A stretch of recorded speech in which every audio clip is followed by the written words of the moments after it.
Okay, so for my Bildungsroman book novel, I read Middlesex, which is an interesting book. It's a coming of age story about a child named Cal, or Calliope, who is born as a male physically, but is raised and nurtured as a female by his mother, Desdemona.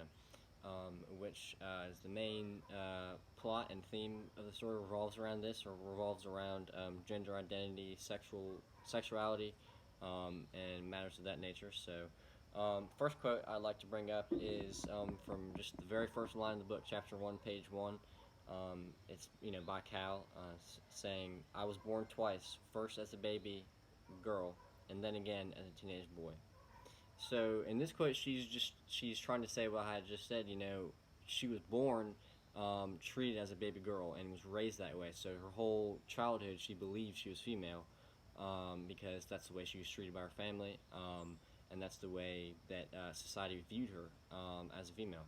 But as she grew older and started to develop physically, she noticed that she had um, sexual feelings towards females, and was confused by that. And then, obviously, at a certain point, realized his real gender as or his physical, scientific gender as a male, and recognized his heterosexual urges towards females were probably because of this. So, and the second quote I like to give is from the seventh page of chapter 2. Says, right next to chapter 11, which is his sister, there's me, his sometime sister, my face already a conundrum. So this is showing how even to his family he was a confusing subject because of his gender. They didn't know what to treat him as, a boy or a girl, especially as he reached the teenage years. And this is shown as his sister views his face as a conundrum, which is something that is confusing or mystifying. So yeah. And the third quote I had is from the third page of chapter 3. Says, "I was aware that there was something improper about the way I felt about Clementine Stark."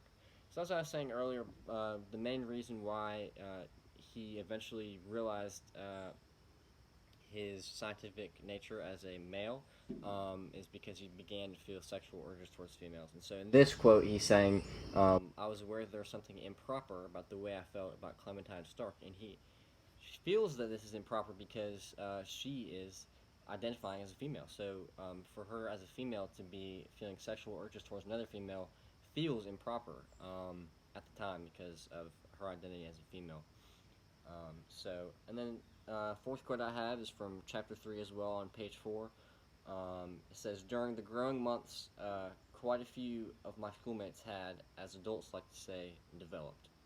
So this is just a reference to obviously what males and females go through during puberty. Obviously, females grow in certain noticeable ways, and Cal in this story was not noticing those ways that she herself was growing, um, and so that was one of the beginning points where she started to question her true gender or her true identity.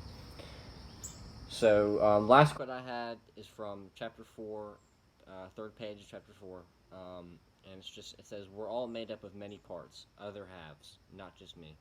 So this sentence seems to support the idea that we're all on a spectrum of gender, sexuality, many other things. That we're all not just simply one thing, or we're all simply not just male or simply just heterosexual. We may have elements of other makeups in ourself.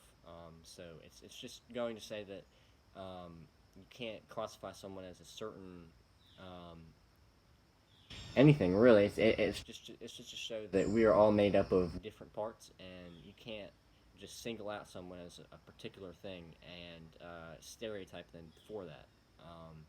And so, obviously, in this story, Cal is made up of many halves, as she is both male and then female in another part of her life. And also, the sexual urges is confusing to her, and her sexuality is confusing.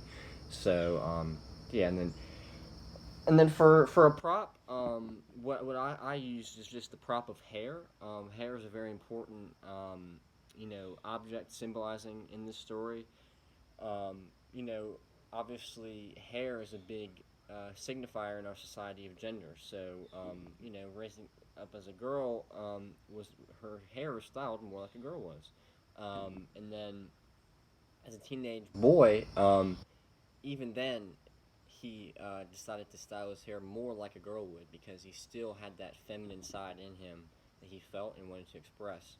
And the other way that hair is seen as important in this story is just um, as as body hair is also a sign of puberty in males. Obviously, when males go through puberty, a lot of body hair is found all over the body, and it can create a mess. In showers and drains, and that's depicted in the story a lot.